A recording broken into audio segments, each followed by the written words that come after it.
What people don't realize is that it's a skill. That's all it is. It's a skill that you can acquire. The contagious aspect is if you are more disciplined in some areas of your life, it's likely to spill over into other areas of your life where you gain more self-discipline in those areas. Some people look at other successful people and they think, oh, it's because they've got in their genes. Oh, it's because they're from a wealthy family, or they were just gifted with something. What they don't see is all the hard work and everything that they're doing, behind the closed doors.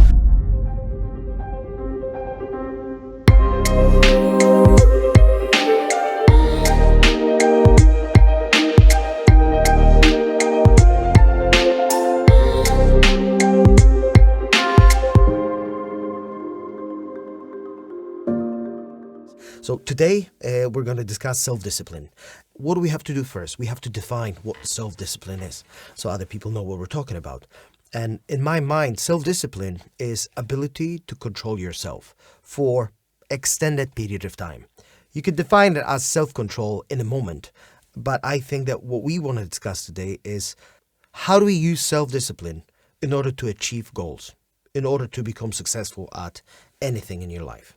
Denial seems like a major factor in self-discipline. That's a lot of the time where you see it implemented is when somebody chooses to deny themselves. So it's the self is the choice. And they say, okay, I could do that, but I'm not going to. So the good one with the example with the studies was where the study where the children were given a sweetie on the table and they were told not to eat that sweetie until the person comes back into the room. So what they found is some of the kids obviously just ate the sweetie. They tried for a while, but the ones who had self-discipline and didn't eat the sweetie, when the person came back, and I think they got an extra sweetie or they got to eat it. But on the longitudinal study, when those kids were older, statistically succeeded, maybe they said that was, they got a decent job, they prospered in life if they had more self-discipline. Yeah, I know, but I think that not everything was taken into account. Sure, I think that for these studies, I think that this marshmallow studies, I think was called, they were conducted in Stanford. So what you have to remember, that the children that were subjects in the study, they were children of very successful people. So we can't really tell whether or not someone at age of 5 or 7 is able to hold their urges and sustain that self-discipline at that age, that person is going to be absolutely successful, whereas other young children who can't control themselves because they're children, because their prefrontal cortex hasn't developed enough to have that self-control, will automatically mean that they're not going to be as successful in the future. That's one of the things that I wanted to talk about. Some people just accredit self-discipline. This is just something you've got in your genes. I would disagree with that. Yeah, well, that's a fair point you make, and you highlight the importance of actually looking into studies and critically analysing them. And so often people don't. They just look at the headline. It's like the newspaper reports, new study, eat lots of lard and you'll be much healthier, and everybody's like, right, okay, fine. I mean, that's a ridiculous example, but almost it's unthinkingly they absorb the things like, well, some experts done the research and it must be completely sound. It's a scientific study, and it's a really good point that you raise, that how important it is, if you're going to be basing your thoughts and beliefs on this, how important it is to be quite rigorous with it and test it and try and check their testing of it and see if you think it's if it's got holes, and you point out some of the holes that you think that study has, which is fair enough. There's other things you could start to think about as well. So you say that the children of wealthy individuals. There's another aspect, and you say about the children's prefrontal cortex, its development. Not all children develop at exactly the same rate. Of course. And so some children may be more capable of self-discipline at the same age as another child. So, but when they mature, they're going to have... and it's not just as like, they're not robots. Everybody doesn't become exactly the same thing. And so that child's maybe just... They are a bit different from this other child. And so their innate ability to self-control differs from the other child. They're not universal. There is universalities among humans, but they're not all the same. So there's when you start to really examine things, there's like all sorts of different angles. When you look at studies and when you look at complexity of your extrapolations. It's simpler than that. What people don't realize is that it's a skill. That's all it is. It's a skill that you can acquire.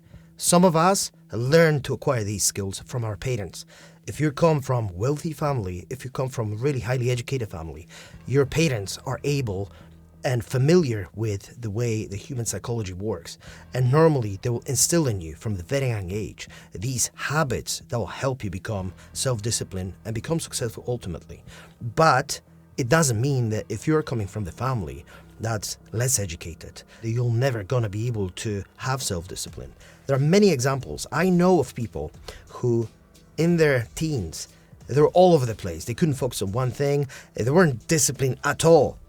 And then what they did, they went for 1 year to army. And it's amazing to have a conversation with these people 10, 15 years later, knowing that, remembering them as they were before they went to army and as they are now. So they were trained to be very highly self-disciplined. Over the course of a year, they had incredibly high level of structure when they were there. And most of them, once they learned that skill basically stayed with them for the rest of their life. What I'm trying to say is that once you learn self-discipline, it's so much easier to apply it. Once you see the benefits, once you see that when you wake up in the morning and you're going to make up your bed, you're going to clean up your near environment, or even better, if you're going to do all these things before you go to sleep, when you start a day, it's so much better. I think you're right. I think there's a contagious aspect to self-discipline. So you have lots of different areas in your life. So you may, it's unlikely to get somebody who's extremely self-disciplined in one area and completely undisciplined in another. But you might get aspects of it where somebody has more discipline in different areas. But the contagious aspect is if you are more disciplined in some areas of your life, it's likely to spill over into other areas of your life where you gain more self-discipline in those areas. And the opposite as well. If you're less disciplined, it sort of can be contagious and have less discipline aware of it, within your thing. If you're aware of it. Well, let me put it this way. I know lots of people who exercise regularly, who, achieve a wonderful physique. But it appears that this is the only thing that they're successful at. All the rest of the aspects of their life is not that great.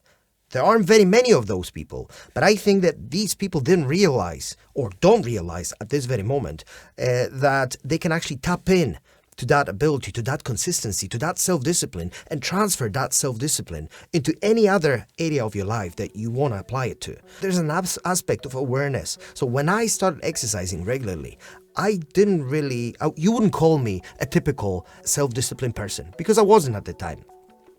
But that was the first step. Once I've implemented a self-discipline in a regular exercising, over the course of a number of years, I slowly started to applying the same principles into other aspects of my life. Being more conscientious with my work, personal development, learning things, dedicating a certain amount of time every single day on educating myself, learning new skills. And initially, yes, it was very, very hard. But once you learn the pattern, once you see that something that's incredibly hard to begin with, over time, as you repeat the habit over and over, it actually becomes really ingrained in your mind to the point that you don't have to think about it consciously that much. This is just what you do. These neural pathways that we have in our brain are getting stronger and stronger. And the stronger they are, less effort it takes from you or anybody else to repeat the same habit or the same behavior. When I talk about neuroplasticity, when I talk about these neural pathways, what I mean is that imagine a cornfield from the bird's eye view. If you look at it, imagine this is your mind, and this is your mind before you start learning something.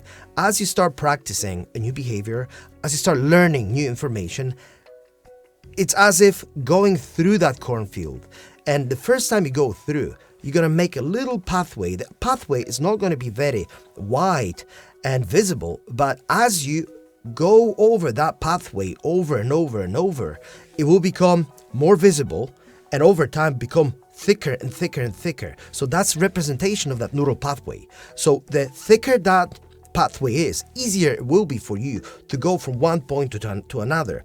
In fact, as the pathway widens, instead of walking you can actually run. So initially, it's really, really hard to go through. It takes effort and it's quite hard. But as you repeat the same motion over and over and over, it becomes easier and easier and easier to do it. And it's so much easier to tap in to this information later on. The reason why I interject this into this conversation is because people have to understand. Some people look at other successful people and they think, oh, it's because they've got in their genes, or it's because they're from a wealthy family, or they were just gifted with something.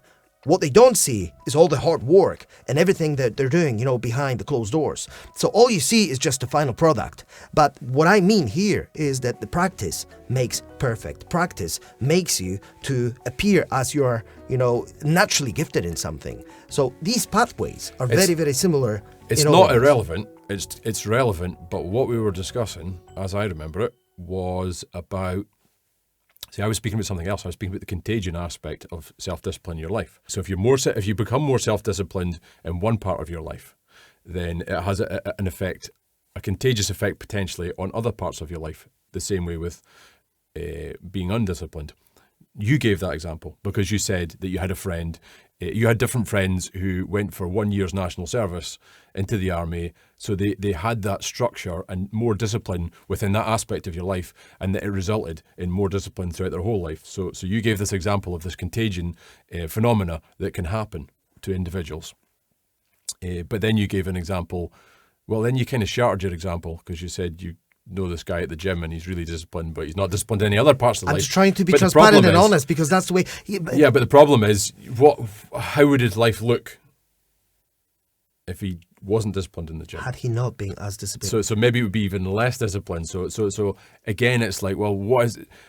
It's didn't- difficult to know. But you didn't allow me to finish the story.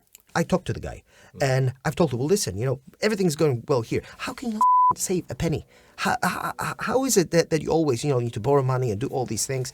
It's like, why? No, there's a simple answer. He's not disciplined in terms of his finances. He's not disciplined. He cannot apply the same logic as he applies, to exercising to his finances, even though he can afford it. He can go to the pub every single weekend. He can spend the money on the weekend.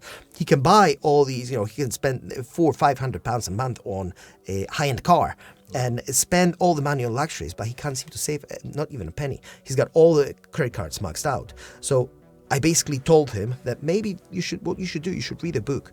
There's a book called The Richest Man of Babylon. He read that bloody book. Now, he not only doesn't have any debts, but he is able to save, I think, roughly 20% of all the money that he earns. This is something that I've started doing, after I read this book. So that's why I told this guy. That was over a year ago. So now I know him because he goes to the gym all the time. He changed completely. So that was an example of somebody who was able to find an example of being really self-disciplined in one area of their life and realize that this can be transferred to other areas of your life. So sometimes, even if people are very self-disciplined in one area, they don't see it because for them, it's so natural that they don't realize that once they apply the same logic, once they apply the same principles to other aspects of their life, ultimately, they will become successful because all it takes is a persistency and time. Yeah, well put. And so there's an interplay of different things so there's things that can stop the contagion. And you give a good example of a situation in a person where maybe that contagion was stopped, so it wasn't able to spread into other areas of their life. And you sounds like you really helped them by recommending the book. That's what helped me. That's why I recommended it to him. Yeah. I think that the punchline is that self-discipline, in most people's minds, it's something that's hard. That you always have to deny yourself things in order to achieve something that's in a far future. In today's world, we all want a quick gratification. We all want to have a quick fix. We want to have it here and now. And no one's willing to put the hard work and wait until something that's going to be at the end of the journey, something more rewarding afterwards. But I don't think that people understand, what the self-discipline really is. They think it's a denial, but it's not a denial. It's a denial in the very beginning. But once you start reap the results of that short-term denial and you start seeing a positive results in your life in form of, extra savings, in form of losing weight because of your consistency with going to the gym, or, sticking to the healthy diet, then they realize that this short-term pain that they experience at the very early stages as they implement new habit, new practice, this goes away. Once these neural pathways that I've been talking about earlier become stronger, and as this trail becomes wider and wider, they don't have to put as much conscious effort to, performing these behaviors because they become automatic. So that's the key point. That's what we want to convey, is that this is something that becomes automatic after consistent period of time.